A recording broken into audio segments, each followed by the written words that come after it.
दोस्तों नमस्कार। आप देख रहे हैं सत्य हुंकार में आपके साथ सत्यपाल। नगर निगम चुनावों की तैयारियां अब हो चली हैं।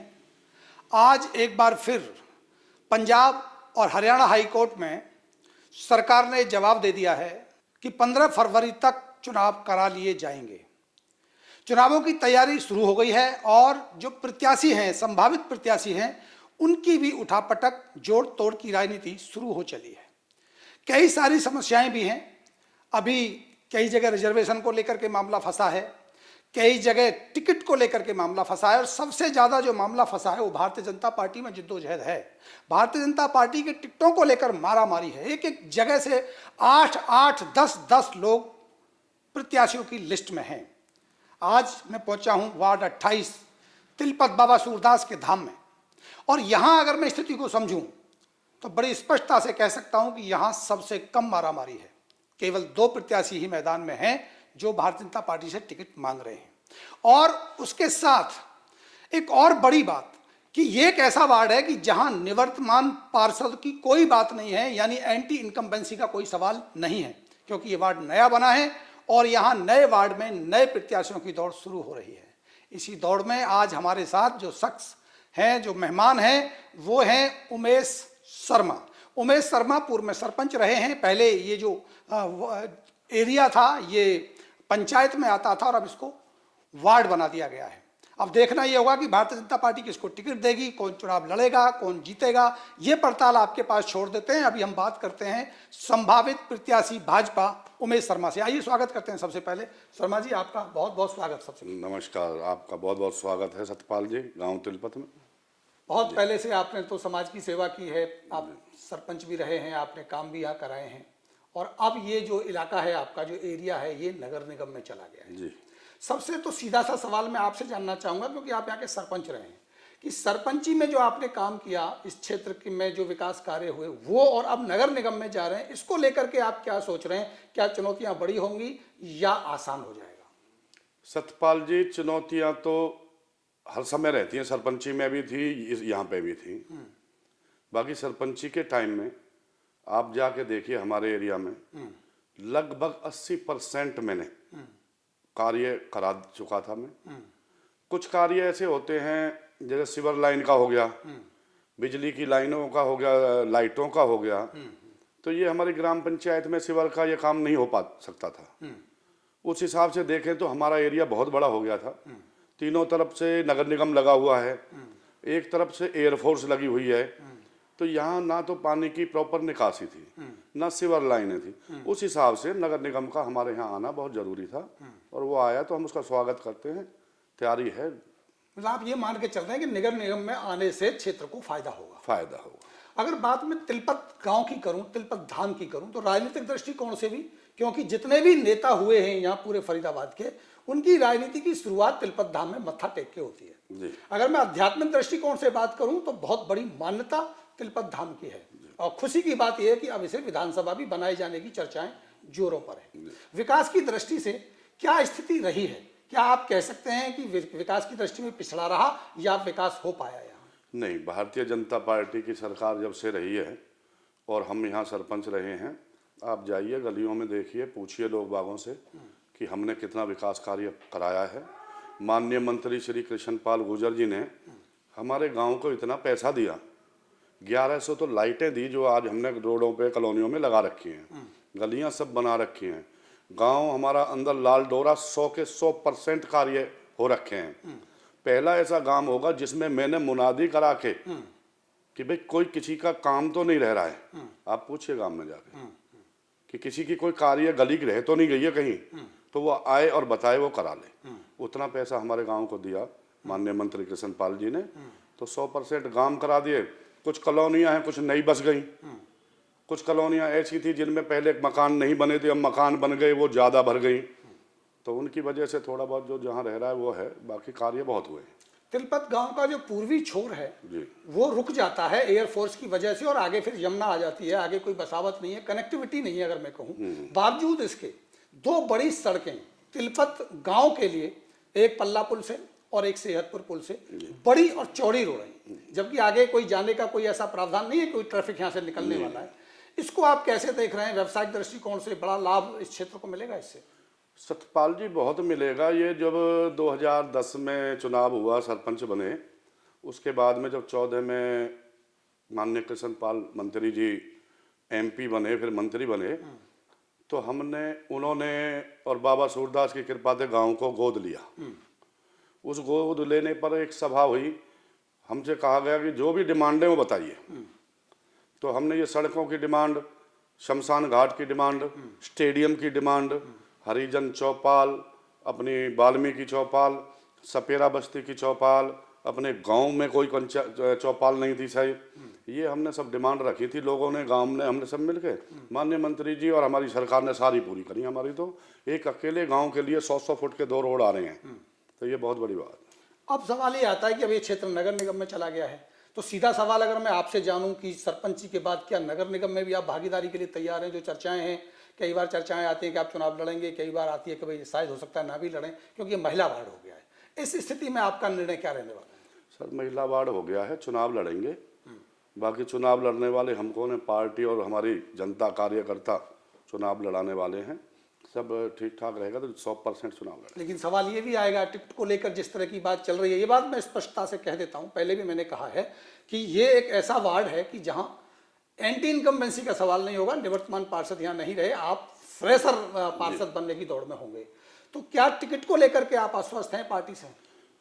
सतपाल जी, आश्वस्त तो इसलिए हैं कि हम तो ग्राम पंचायत का चुनाव लड़े हैं यहाँ पे, जो बिना पार्टी के लेवल पे लड़ा जाता है, और 96 से मैं पार्टी की सेवा कर रहा हूँ यहाँ पे।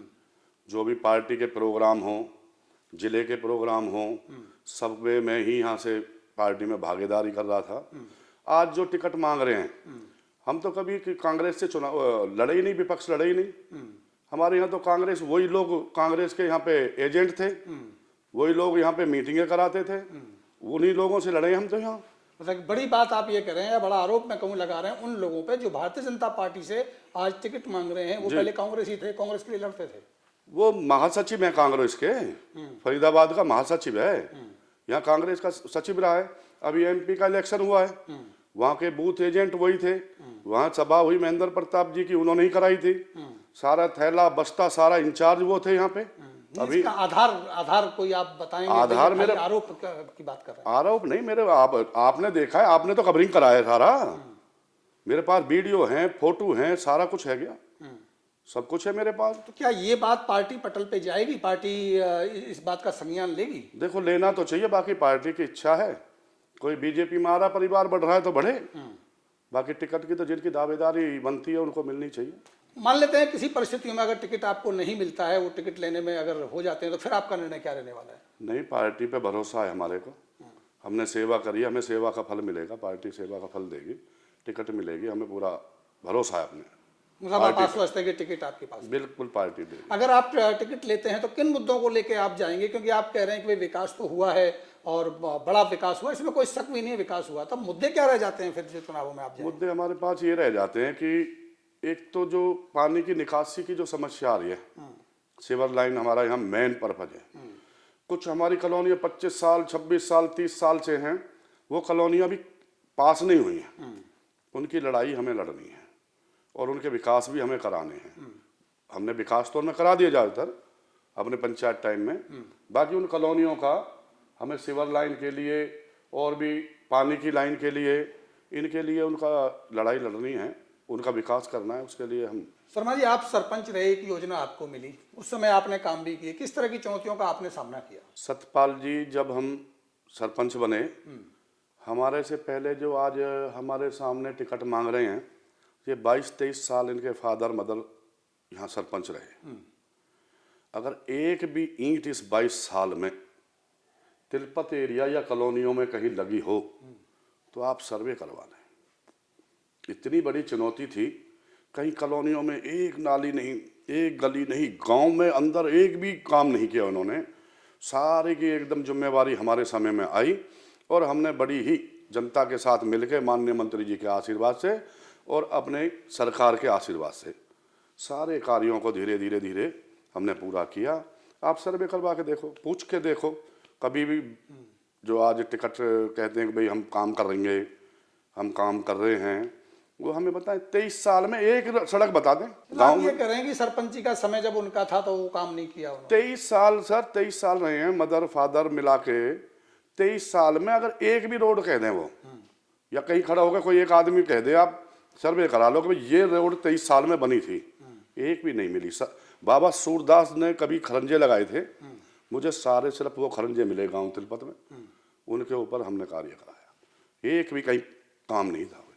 कुछ कॉलोनियों की लिस्ट आपने बनाई थी जिनमें वो अप्रूव्ड के इलाके में नहीं आ रही थी, आप उनका वो भी दे करके आए थे, उसका क्या हुआ? सतपाल जी, जितनी भी ग्राम पंचायत में कॉलोनियाँ हैं सबके मैंने कमेटी बना के चंडीगढ़ फार्म भिजवाया, पेपर भिजवाए थे, जिसमें से कुछ कॉलोनी हमारी आ गई हैं, कुछ कॉलोनी आने वाली हैं, जो आ जाएंगी सारी हमारी कॉलोनियाँ पास हो जाएंगी। एक बड़ी समस्या आपके यहाँ थी, जब तिलपत गांव के लिए आया जाता था पल्ला पुल से तो रास्ते में पानी भरता था 2 फुट, जब भी बरसात होती है, वो शायद समस्या अभी भी बनी हुई है। वो सर उसका 1 करोड़ लगभग 40 लाख रुपया का टेंडर हो गया है, वो अभी 5-7-10 दिन में काम चालू होने वाला है, वो हो जाएगा। बड़े आरोप ये भी लगे हैं कि भले ही आप पार्षद नहीं थे, ये एरिया नगर निगम में चला गया, पंचायत रही नहीं, बावजूद उसके आप इसको लगातार देखते रहे, लेकिन आरोप ये लग रहा है कि जो सफाई कर्मचारी निगम की तरफ से यहाँ भेजे गए वो पूरे कर्मचारी नहीं होते। नहीं, हाँ कर्मचारियों की तो दिक्कत है हमारे यहाँ। पूरी ग्राम पंचायत के जो हमारे पहले 6 कर्मचारी थे, अब हमारे पास 3 कर्मचारी हैं सिर्फ, जो कि हर निगम में हर वार्ड में 35-36 कर्मचारी हैं। बाकी हम उनसे ही मजबूरी में काम करा रहे हैं जितना हो पा रहा है। तो हम आशा करते हैं जल्दी चुनाव हो जाए तो हमारे कर्मचारी बढ़ें, साफ सफाई का हमारा ये काम भी पूरा हो जाए। सबसे बड़ा लक्ष्य क्या रहेगा तिलपत धाम के लिए, विशेषकर बाबा सूरदास की तपोस्थली है, क्या बड़ी मांग आप रख सकते हैं? सबसे बड़ी मांग तो मेरी यही रहेगी कि हमारे एरिया में हम अपनी एरिया को पानी की निकासी सीवर लाइन दें। सीवर की बहुत बड़ी प्रॉब्लम है, जितने भी गलियां हमने बनाई हैं पानी की निकासियों से परेशानी हो रही है, तो हम सबसे पहले सीवर लाइन का काम चाहते हैं कि हमारी कॉलोनी और हमारे गांव में सीवर डाली जाए, जिससे हमारा प्रॉपर पानी चला जाए। नगर निगम के चुनावों में मुकाबला किधर होने वाला है? जो मेरी स्थिति, जो मेरे नजरिए से स्थिति बनती दिख रही है, ऐसा लग रहा है कि भारतीय जनता पार्टी बनाम भारतीय जनता पार्टी हो जाए। नहीं सर, भारतीय जनता पार्टी की निगम में भी सरकार बनेगी, बहुत बढ़िया तरह से बनेगी, तीनों जगह सरकार रहेगी, सेंटर में भी हो गई, राज्य में भी होगा, यहाँ भी बनेगी। बड़े मंत्री जी का तो आशीर्वाद रहता है, छोटे मंत्री जी से भी कुछ बातचीत होती है? सब एक हैं हम, कोई ऐसी बात नहीं। पार्टी के मंत्री तो अपनी जगह हैं, मंत्री हैं वो हमारे दोनों, पर पार्टी के सब कार्यकर्ता तो सभी कार्यकर्ता सब एक है, कोई कहीं ऐसी बात ही नहीं है। चुनाव लड़ने का निर्णय पक्का है? बिल्कुल 100% पक्का है, चुनाव लड़ेंगे सतपाल जी। ठीक है, बहुत बहुत शुभकामनाएं। जनता की डिमांड को देखते हुए, और जो विकास कार्य हमारे बाद में बीच में थोड़ा समय गैप लगा, उन्हें पूरा करने के लिए हम जरूर चुनाव लड़ेंगे। बहुत बहुत शुक्रिया आपका, आपने समय दिया। नमस्कार। बहुत बहुत